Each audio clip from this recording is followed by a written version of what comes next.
ఇంకొకటి గురుగారు, ఈ రాశుల వారికి ధనయోగం ఎవరికి ఉంది? అప్పుల నుంచి బయటపడే మార్గం ఎలాగుంటో సూచించండి. అది చెప్తున్నాను నేను సార్. అసలైన సమస్య అదే గదా! అదేనండి. హ్మ్. అంటే అన్ని రాశుల వారికి ధన సంబంధమైన ఎగ్జాక్ట్‌లీ. సమస్యలే ఉంటాయి.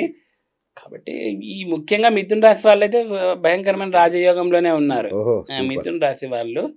కొంతమందికి బాగలేవు అవన్నీ చెప్తున్నాను. రైట్. సో మకర రాశి వాళ్ళకు ఏ విధంగా ఉంటుందంటే, వీళ్ళకు ముఖ్యంగా బాగా ధన నష్టమయ్యే అవకాశాలు ఎక్కువగా ఉంటాయి సార్ మకర రాశి వాళ్ళకు. ఆ!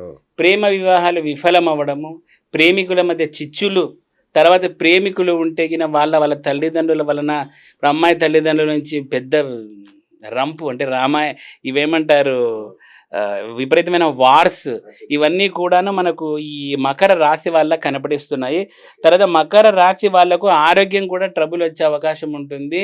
అండ్ ఎస్పెషల్లీ వీళ్ళకు కిడ్నీ, లివరు, తర్వాత కాళ్ళల్లో వాపులు, ఇట్లాంటి సమస్యలు వచ్చే అవకాశాలు ఉంటుంది. ఈ మకర రాశి సంబంధం షుగర్ ఇట్లాంటివి కూడా కొంచెం రైజ్ అయ్యి డయాబెటిక్గా గుర్తు చేసేవి కూడా కనపడిస్తున్నాయి. ఒకవేళ సంతానం పొందవలసిన వాళ్ళైతే మీకు ఒకవేళ జూన్ లోపల కలిగితే వాళ్ళకు స్త్రీ సంతానం కలిగే అవకాశాలు కనపడిస్తూ ఉన్నాయి. సో ఇవి జూన్ లోపు ఒకవేళ ఉన్న వాళ్ళైతే ఎవరైనా కానీ స్త్రీ సంతానం ఉండే ఛాన్సెస్ కనపడిస్తున్నాయి. తర్వాత వచ్చేసి వీళ్ళకు ధనస్థానంలో కొంచెం రాహు ప్రభావం ఉండడం వలన డబ్బు ఎట్లా వస్తుందో ఎట్లా పోతుందో అర్థం అవ్వదన్నమాట. సిరిత వచ్చినని ఒకటి పద్యం ఉండే. సో ఆ విధంగా ఉంటుంది వీళ్ళ పరిస్థితి. అన్నదమ్ములు కల వాళ్ళైతే విపరీతమైన విభేదాలతో వీళ్ళు కొట్టుమిట్టాడే అవకాశాలు మకర రాశి కనిపిస్తూ ఉన్నాయి. కొంచెం నెగిటివిటీగానే ఉంది మకర రాశి. మళ్ళీ ఏంటయ్యా మరి ఆ తర్వాత వీళ్ళకి కొంచెం గండకాలం కూడా ఉంటుంది మకర రాశి వాళ్ళకి. సో వీళ్ళని తొందరగా మహామృత్యుంజయ హోమం చేయించుకోవడము, సర్పశాంతి చేయించుకోవడము మంచిది. వీళ్ళు కొలవాల్సిన దేవతలు వచ్చేసి మకర రాశి వాళ్ళు ధూమావతి దేవతను కొంచెం గండకాలం నుంచి తప్పించుకునే కొలవాల్సి ఉంటుంది. తర్వాత కుబేరుణ్ణి కూడా వీళ్ళు ఎక్కువగా కొలవాల్సి ఉంటుంది. వీళ్ళు ఏ ఆలయాన్ని దర్శించాలనేది ఏమైనా ఉంటుందా గురుగారు? సార్ మనం వామంలో ఉన్నాం కాబట్టి కామాఖ్యనే అంటాము. కామాఖ్య. సాత్వికంగా పోయే వాళ్ళు గణపతి ఆరాధన చేయండి, గణపతి ఆలయానికి వెళ్ళండి, కుబేరుని ఆరాధన చేయండి. తర్వాత వీళ్ళకి సంబంధించిన కలరు మకర రాశి వాళ్ళు ప్యారెట్ గ్రీన్ కలరు మీరు వేసుకునే ప్రయత్నం చేయండి. ఒకవేళ ఆ ప్యారెట్ గ్రీన్ అంటే మరి చిలక పచ్చగా ఉంటుంది కాబట్టి బాగుండదు. కాబట్టి ఒకసారి అట్లీస్ట్ ఆ కలర్ హ్యాండ్ కర్చీఫ్, ఆ కలరు ఇట్లాంటివి ఏదైనా షాలు అన్న మీరు వేసుకునే ప్రయత్నం చేయండి.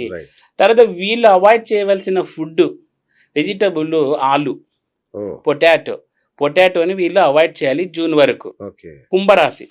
కుంభరాశి గురించి చూస్తే వీళ్ళకు కొంచెం వివాహ ప్రయత్నాలు ఆటంకం కలిగే అవకాశాలు ఉంటాయి. కుంభరాశి వాళ్ళకు మనసు కూడా చంచలంగా ఉంటుంది, ధనానికి చాలా కష్టం ఉంటుంది, అసలు ధనం సంపాదనలా వస్తుంది అనేది కూడా కొంచెం డౌట్గా ఉంటుంది. తర్వాత తల్లి పట్ల ప్రేమానురాగాలన్నీ పొందుతారు.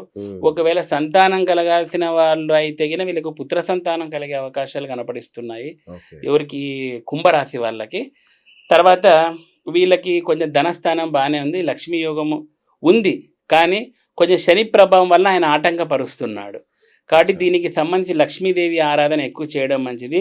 వీళ్ళు కూడా కొన్ని రకాల అఫైర్స్లో పెట్టుకునే అవకాశాలు, ప్రేమ ఇటువంటి వాటిలో కూడా వీళ్ళు ఇరుక్కునే అవకాశాలు ఉంటుంది. వీళ్ళకు కొంచెం లాభం కలగాలి అంటే వీళ్ళు కూడా కుబేరుని ఆరాధన చేయాలి, లక్ష్మీదేవిని ఆరాధన చేయాలి. బుధవారం రోజు గ్రీన్ కలర్ డ్రెస్ వేసుకోండి. తర్వాత వీళ్ళకు కొంచెం కేతుగ్రహం వలన కూడా, సర్పదోషం వలన కూడా కెరీర్ విషయంలో కూడా కొంచెం జాగ్రత్తగా ఉండాలి. అండ్ వ్యాపార విషయాల్లో ఉన్న వాళ్ళకు కూడా కొంచెం నెగిటివిటీ అవకాశాలు కనపడిస్తున్నాయి. అంటే ఒకవైపు ఏమో లక్ష్మీ యోగం కనపడిస్తుంది, కానీ మరోవైపు శని చేత వీళ్ళు పీడింపబడుతున్నారు ధనస్థానం. సో కాబట్టి శని శాంతి అనేది చాలా ఇంపార్టెంట్గా చేసుకోవాల్సి ఉంటుంది వీళ్ళు.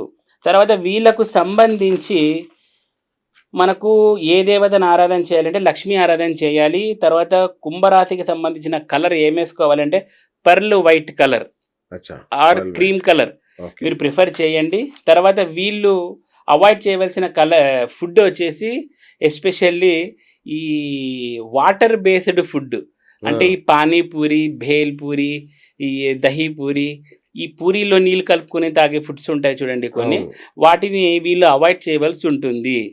తర్వాత వచ్చేసి ఇక లాస్ట్ రాశి మీన రాశి అన్నమాట. ఓకే. ఈ మీన రాశికి సంబంధించి వీళ్ళకు స్థాన చలనం అధికంగా ఉండే అవకాశాలు కనపడిస్తున్నాయి. ఓహో. అంటే ప్రమోషన్స్ బేస్డ్ కానీ ఎవరైనా విదేశ అవకాశాలకు పోయేవాళ్ళు, విదేశాల్లో ఉన్న వాళ్ళు సెటిల్మెంట్ అవ్వడానికి కూడా మనకు ఈ మీన రాశి వాళ్ళకు చాలా అద్భుతంగా ఉంది. తర్వాత మాతృ సౌఖ్యము పొందే అవకాశం, తల్లి నుంచి వచ్చే స్థిరాస్తులు కూడా వీళ్ళకి వచ్చే అవకాశాలు ఉంటాయి. కానీ ఆరోగ్య విషయంలో చాలా జాగ్రత్తగా ఉండాలి.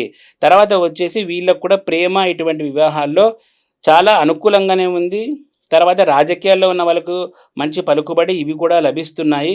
కాబట్టి మీనరాశి వాళ్ళకు అంతా బాగానే ఉంది సార్. కానీ శని ప్రభావం అనేది కొంచెం అధికంగా ఉండడం వల్ల మానసిక అశాంతి ఉన్నప్పటికీ ఏదో ఒక సమస్య వీళ్ళకు పట్టి పీడిచినా కూడా జారుకునే అవకాశాలు ఎక్కువగా కనపడిస్తున్నాయి. ఓకే. ఇక వీళ్ళకు మనకు కొలవాల్సిన దేవత చిన్న మస్తా దేవతను కొలవాల్సి ఉంటుంది. ఓకే. తర్వాత వీళ్ళ కలర్ వచ్చేసి సిల్వర్ కలర్ ని వీళ్ళు ధరించాల్సి ఉంటుంది. ఓకే. తర్వాత వీళ్ళు అవాయిడ్ చేయవలసిన ఫుడ్ వచ్చేసి గ్రేవీస్, కర్రీస్. అంటే మనం ఎక్కడైనా పోతే ఈ గ్రేవీ తింటాం కదా సార్ రెస్టారెంట్లలో. అవును. సో వీటిని కొంచెం అవాయిడ్ చేయవలసి ఉంటుంది. ఓకే. ఇవి రాశి ఫలితాలండి.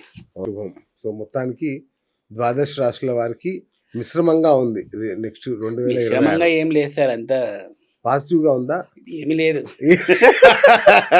కొంచెం పాజిటివ్ గా ఉంది మిథున రాశి వాళ్ళకి, ఆ. మిగతా వాళ్ళకి అట్లట్లే ఉంది. సో ఈ సంవత్సరం శని రాహు కేతుల ప్రభావం ఎలా ఉండబోతుంది? శని, రాహు, కేతు, గురువు సార్. గురువు. ఎందుకంటే గురువు ఈ సంవత్సరానికి అధిష్టాన ఆ, దేవత అనుకుంటా. అధిష్టాన దేవత కాదండి. ఆ. మేజర్గా ఏంటంటే ఈ ప్లానెట్స్ పెద్ద పెద్ద ప్లానెట్ లేట్గా మూమెంట్ ఉంటుంది సార్. ఓకే. ఓకే. అందుకే పెద్ద గ్రహాలు కదిలినప్పుడు రాజకీయాల్లో పెను సంచలనాలు ఓకే. ఇలాంటివి జరుగుతూ ఉంటాయి. ఎక్కడో సునామీలు వచ్చేవి, భూమిలో బద్దలయ్యేది, ఇవన్నీ కూడాను పెద్ద పెద్ద ప్లానెట్లు జరిగిన మోషన్ ఉన్నప్పుడే ఇట్లాంటివి జరుగుతాయి అన్నమాట. ఓహో. ఈ సంవత్సరానికి అంతా కూడాను జూపిటర్ మోషన్ ఉంది బాగా. ఉమ్. కాబట్టి జూపిటర్ కారకత్వంగా ఉన్న వాళ్ళు ఎక్కువగా అఫ్లెక్ట్ అవుతూ ఉంటారు. ఓకే. మనకి ఈ చంద్రుడు ఇట్లాంటి ఈ ప్లానెట్స్ అన్ని కూడాను డే బై డే మూవ్ అవుతూ ఉంటాయి. అందుకని చంద్ర ఆధారితంగానే మనకు రాశిఫలాలన్నీ వస్తూ ఉంటాయి అన్నమాట. ఓకే. ఈ పెద్ద ప్లానెట్స్ అనేటివి ఇయర్లీ కొంచెం లేట్ మూమెంట్ ఉంటుంది కాబట్టి అవి జరిగినప్పుడు మాత్రమే పెద్ద పెద్ద ఈవెంట్లు అన్నీ జరుగుతూ ఉంటాయి. ఓకే. ఈసారి గురువుది ఎక్కువ కాన్సన్ట్రేషన్ ఉంది. అవును. అందుకే మనం గురువు బేస్తోనే ఇవన్నీ చెప్పగలుగుతున్నాం. Correct. రైట్ గురించి. మరి ఆర్థికంగా నిలదొక్కోవాలన్నా, కొంచెం డబ్బు ఎక్కువ రావాలన్నా ఈ సంవత్సరం జనవరి 1వ తేదీన ఏమైనా పరిహారాలు కానీ పూజలు కానీ ఏమైనా సూచిస్తారా? సార్ చూడండి, నేను అదే చెప్తున్నాను ఫస్ట్ నుంచి. జనవరికి 1కి పరిహారాలంటూ ఏముండవు. ఓకే. శుభ్రంగా ఎట్లా వాడు 31వ తేదీ భయంకరంగా తాగుతారు, అవును. భయంకరంగా కేకులు పూసుకుంటారు. అవును. ఆ రోజు లేని కల్చర్ అంతా వాళ్ళు ఇది చేస్తారు. అవును. రాత్రి తాగినోడు పొద్దున్న లేసి ఇంకా పతివ్రతలాగా గుళ్ళ చుట్టూ తిరగడం అది కామన్ కామన్. అవును. కదా. కాబట్టి మీకు ఏం నచ్చితే అది చెయ్యండి. అచ్చా. మీకు ఆ రోజు అనిపిస్తే, మీకు ఆ రోజు గ్రహస్థితి అనుకూలంగా ఉంటే మీరు దేవుని మొక్కగలుగుతారు. అవును. లేదంటే ఎవరేం చేస్తారు. అచ్చా. కానీ మీరు అడిగినారని ఒక పరిహారం అయితే చెప్తాను. ప్లీజ్. ఏంటంటే ఆ రోజు నేను వామాచారంలో ఉన్నాను కాబట్టి తాంత్రిక పరంగా ఉమ్. మీరు ఆ రోజు ఆరాధన చేయాలి అంటే తారాదేవిని, తర్వాత భువనేశ్వరీ దేవి ఆరాధన చేయండి. ఓహో. ఆ రోజు పసుపు వస్త్రం కానీ శ్వేత వస్త్రం అంటే వైట్ కలర్ ఇవి కానీ మీరు ఆ రోజు ధరించండి. ఫలాలు మీరు ఆ రోజు అరటిపండు, డ్రాగన్ ఫ్రూట్ లేదా దానిమ్మ ఈ ఫ్రూట్స్ మీరు తినే ప్రయత్నం చేయండి. ఓకే. ఆ రోజు ఆరెంజ్ కూడా ఉమ్. చాలా అద్భుతమైన ఫలితాలు ఉంటాయి. ఆహా.